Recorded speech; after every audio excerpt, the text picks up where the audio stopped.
દેવશયની એકાદશી વિશેષ ધાર્મિક મહત્વ ધરાવે છે. માન્યતા અનુસાર એક વર્ષમાં 24 એકાદશી આવે છે, જેમાં નિર્જરા એકાદશી, જયા એકાદશી, મોક્ષદા એકાદશી, પાપમોચની એકાદશી, આમલકી એકાદશી, મોહિની એકાદશી અને અપરા એકાદશી વગેરે સામેલ છે. તેમાંથી જ એક છે દેવશયની એકાદશી. આ તે એકાદશી છે જેમાં ભગવાન વિષ્ણુ શયન કક્ષામાં ચાલ્યા જાય છે અને 4 મહિના સુધી નિંદ્રામાં રહે છે. આ સાથે જ ચાતુર્માસનો પ્રારંભ થાય છે. ચાતુર્માસના દિવસોમાં તમામ પ્રકારના માંગલિક કાર્યો કરવામાં આવતા નથી. આ તે સમય છે જ્યારે લગ્ન, વિવાહ જેવા કાર્ય થતા નથી. ક્યારે છે દેવશયની એકાદશી?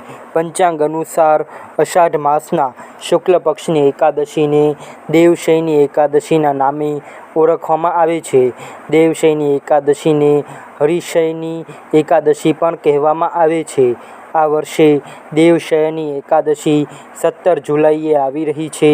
દેવશયની એકાદશી પર કરો તુલસીના ઉપાય. દેવશયની એકાદશી પર તુલસી ઉપાય કરવા ખૂબ જ લાભકારક માનવામાં આવે છે. તુલસીના છોડની વિશેષ ધાર્મિક માન્યતા છે અને તુલસીને તુલસી માતા કહીને સંબોધવામાં આવે છે. ધાર્મિક માન્યતાના આધારે તુલસી ભગવાન વિષ્ણુને પ્રિય હોય છે અને એકાદશી પર તુલસી પૂજા કરવામાં આવે છે. માનવામાં આવે છે કે એકાદશીની પૂજામાં તુલસીની સમક્ષ ઘીનો દીવો પ્રગટાવવો ખૂબ જ શુભ માનવામાં આવે છે. આ દિવસે 11 વાર તુલસીની પરિક્રમા કરવા પર જીવનમાં ખુશહાલીના યોગ બને છે. પૂજાના ભોગમાં તુલસીનો ઉપયોગ કરવામાં આવે છે. પંજરીમાં તુલસી દળ તોડીને નાખી શકાય છે. તુલસી માતાને લાલ ચુનરી પહેરાવી શુભ હોય છે.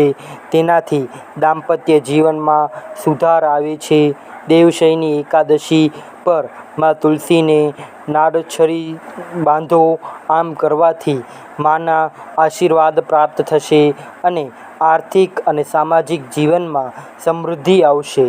ભગવાન વિષ્ણુની કૃપા પ્રાપ્તિથી ભક્તોના જીવનમાં ખુશહાલી આવે છે અને તેમને દરેક કાર્યમાં સફળતાની પ્રાપ્તિ થાય છે. ત્યારે દેવશયની એકાદશીના દિવસે દક્ષિણવર્તી શંખ લઈને તેમાં ભરીને શ્રી હરિ પર તે જળનો અભિષેક કરો. આ ઉપાયથી ભક્તોને અવશ્ય લાભની પ્રાપ્તિ થાય છે. હરિશયની એકાદશીના દિવસે ગાયના કાચા દૂધમાં કેસર મિશ્રિત કરવું જોઈએ અને ત્યારબાદ ભગવાન વિષ્ણુ પણ તેનો અભિષેક કરવો જોઈએ. માન્યતા અનુસાર આ ઉપાયથી ઘરમાં ધાન્યના ભંડાર ભરાય છે, તે સદૈવ ભરેલા રહે છે. વિવિધ સમસ્યાઓથી મુક્તિ અર્થે ભગવાન વિષ્ણુની પૂજા કરવી, ત્યારબાદ તેમને ખીરનો ભોગ અર્પણ કરવો જોઈએ. તેની સાથે તેમને પીળા રંગના ફળ અને પીળા રંગની મીઠાઈ પણ અર્પણ કરવી જોઈએ. માન્યતા અનુસાર આ ઉપાય કરવાથી સફળતાની પ્રાપ્તિ તો થાય જ છે, સાથે જ દરેક પ્રકારની સમસ્યાઓ દૂર થઈ જાય છે. આર્થિક લાભ અર્થે એકાદશી તિથિએ ભગવાન વિષ્ણુની સાથે દેવી લક્ષ્મીની પણ પૂજા કરવી જોઈએ. તે ફળદાયી માનવામાં આવે છે. કહેવાય છે કે દેવશયની એકાદશીના દિવસે માતા લક્ષ્મીની પૂજા કરવાથી ધન લાભની પ્રાપ્તિ થાય છે. દેવશયની એકાદશીના દિવસે ઓમ નમો નારાયણ અથવા ઓમ નમો ભગવતે વાસુદેવાય મંત્રનો જાપ કરવો જોઈએ. તુલસીની માળાથી આ મંત્રનો 108 વાર જાપ કરવો ખૂબ જ ફળદાયી માનવામાં આવે છે. વિષ્ણુના જાપથી માતા લક્ષ્મી પ્રસન્ન થાય છે અને ભક્તોને ધન પ્રાપ્તિના આશીષ પ્રદાન કરે છે. દેવશયની એકાદશીના દિવસે જળમાં આંબારનો રસ ઉમેરીને સ્નાન કરવું જોઈએ. તે અત્યંત ફળદાયી માનવામાં આવે છે. તે બહુ જ પુણ્યની પ્રાપ્તિ કરાવનારું મનાય છે. શાસ્ત્રો અનુસાર જે પણ જાતક અષાઢ માસમાં બંને પક્ષની એકાદશીએ આંબરના રસને જળમાં ઉમેરીને સ્નાન કરે છે, તેના જીવન દરમિયાનના સમગ્ર પાપ નષ્ટ થઈ જાય છે. દેવપોઢી એકાદશીનો વ્રત સાધકને અનેક વિધિ ફળની પ્રાપ્તિ કરાવનારું મનાય છે. પણ કહે છે કે આ દિવસે તુલસીજી સંબંધિત એક ખાસ ઉપાય કરવાથી વ્યક્તિના જીવનમાંથી તમામ પ્રકારના સંકટોનું શમન થઈ જાય છે. દેવપોઢી એકાદશીએ સાંજના સમયે તુલસીના ક્યારે ગાયના ઘીનો દીવો પ્રજ્વલિત કરવો જોઈએ. ત્યારબાદ ઓમ નમો ભગવતે વાસુદેવાય મંત્રનો જાપ કરતાં તુલસીજીની 11 વખત પરિક્રમા કરવી. પ્રદક્ષિણા બાદ તુલસીજી સમ્મુખ બેસીને શ્રી હરિ વિષ્ણુનું સ્મરણ કરવું.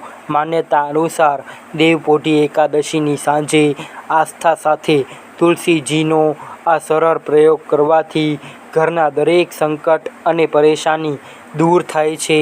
નાણાંની તંગી પણ દૂર થાય છે અને સાથે જ વ્યક્તિને મનોવાંછિત ફળની પ્રાપ્તિ પણ થાય છે. દેવશયની એકાદશીના દિવસે ન કરો આ કામ. દેવશયની એકાદશી પર તુલસીને જળ ચઢાવવું નહીં. આ દિવસે વિષ્ણુની પ્રિય તુલસી માતા પણ નિર્જલ ઉપવાસ કરે છે. તેમજ આ દિવસે તુલસીની ડાળ ન તોડવી જોઈએ. તેના કારણે માતા લક્ષ્મી ગુસ્સે થાય છે. દેવશયની એકાદશી પર પરનિંદા ન કરવી જોઈએ તેમજ તે પાપના ભાગીદાર બની શકે છે. આ દિવસે મહિલાઓ વિશે વાત ન કરવી જોઈએ. એકાદશીનો વ્રત 10મી તિથિથી શરૂ થાય છે. આ કિસ્સામાં 10મી તિથિથી દ્વાદશી તિથિ સુધી બ્રહ્મચર્યનું પાલન કરવું જોઈએ. દેવશયની એકાદશીના વ્રત દરમિયાન શરીરની સાથે મનની પણ શુદ્ધતા રાખો. મનમાં ખરાબ વિચાર ન લાવો. કોઈને ખરાબ શબ્દો ન બોલવા જોઈએ. મિત્રો, તમને આ વિડીયો પસંદ આવ્યો હોય તો આ વિડીયોને લાઈક કરજો, શેર કરજો ને આપણી યુટ્યુબ ચેનલને સબસ્ક્રાઈબ કરી બેલ આઇકન દબાવજો. ધન્યવાદ.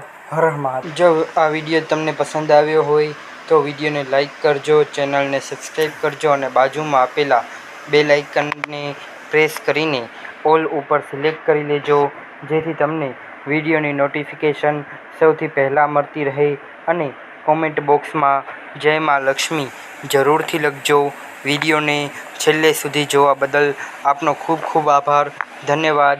હર હર મહાદેવ.